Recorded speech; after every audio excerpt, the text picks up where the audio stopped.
अस्सलाम वालेकुम नाज़रीन, कोहिस्तान न्यूज़ सर्विस में जी एम ख़बर। कोहिस्तान के मुख़्तलिफ़ इलाक़नि में सावणी जे मुंद जो पहिरियों वसक़ारो थियो आहे, जंहिंखां पोइ गर्मीअ जो ज़ोर टुटी वियो आहे ऐं मौसम वणंदड़ थी वई आहे।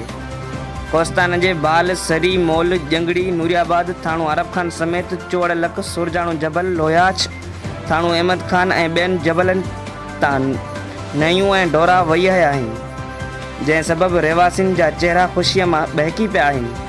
बरसात खां पोइ जवान, पोड़ा ऐं ॿार बरसात ऐं नईनि जे पाणीअ जो मज़ो वठण लाइ टोलनि जी सूरत में जबलनि जो रुख़ कयो, जॾहिं त बरसात वसण खां पोइ कोहिस्तानियुनि हिक ॿिए खे बरसात वसण जूं मुबारकूं पिण ॾिनियूं। वधीक ख़बरुनि लाइ ॾिसंदा रहो Kohistan news service. Report Kohistan news service team, ٿاڻو بولا.